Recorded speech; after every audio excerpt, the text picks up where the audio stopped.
Hey everybody, Pastor Steve here, getting close to the end of the week. Want to remind you to be getting yourself ready for Sunday. Don't wait till Sunday morning to get ready for Sunday. Get ready ahead of time. Praying, inviting people to come with you.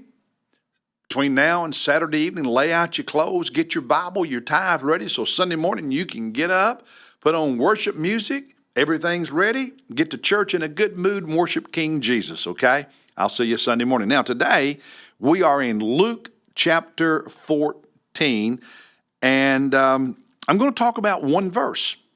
Verse 1. It happened, Luke tells us, that when Jesus went into the house of one of the leaders of the Pharisees, so not just a Pharisee, but a prominent Pharisee, on the Sabbath to eat bread, they were watching him closely. And then, of course, things happen while he's there. But I want you to notice this. Jesus, on the Sabbath, goes into the home, into the house of a leader of the Pharisees, an official, a prominent member of the Pharisees, this very strict, conservative religious group within Judaism. He's breaking bread, he's eating with them, and they're watching him carefully. You know what's interesting to me, and what I thought about when I read that, was how many times in the Gospels it mentions that Jesus ate with people, and the variety of people he ate with. Here he's eating with a leader among the Pharisees. In Luke chapter 11, just a few chapters before this, he had lunch at the home of it says, a Pharisee. In Luke chapter 7, he ate at the house of a Pharisee named Simon. In Luke chapter 5, he had a meal at the house of Levi, or he later became Matthew, one of the disciples, but at the time, he was a tax collector, considered a traitor. In Luke chapter 10, Jesus ate a meal at the home of some friends and followers named Mary, Martha, and Lazarus. They were disciples. In John chapter 2, of course, Jesus is at the wedding in Cana. There's wine and there's always food at a wedding. In John chapter 12, Matthew 26, and Mark 14, he eats at the house of a man named Simon the leper. Probably some man named Simon who previously had leprosy and had been healed.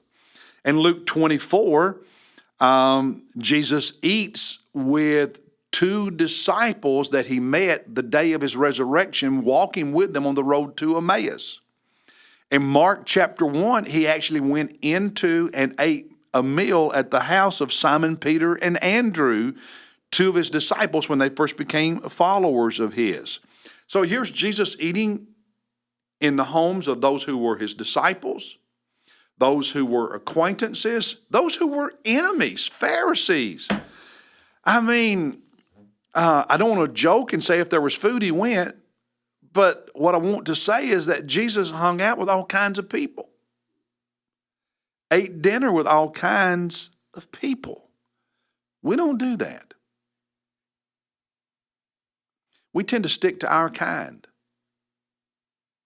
Whether it's we love Jesus and we're afraid to hang out with people who don't love Jesus.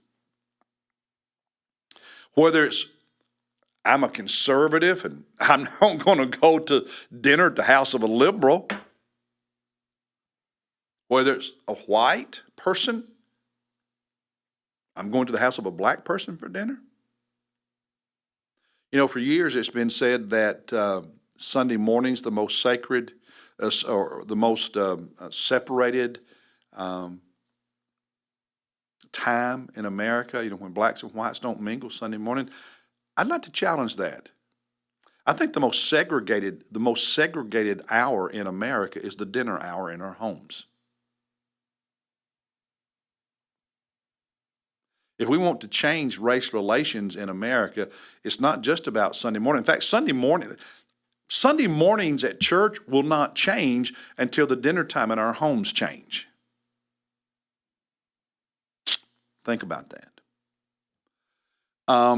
There's something about building relationships and forming connections, being friends, sharing the gospel, having personal conversations that happens over a meal that doesn't happen at other times?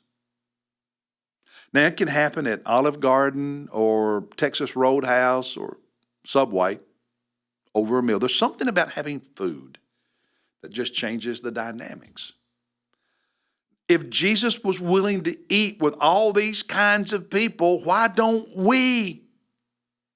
If we want to win this city to Jesus, if we want to change the culture, why don't we? If all we do is have Sunday school socials with our same ones, our same kind all the time, we're not going to do anything to change this world and reach the lost. That's the sermon for today.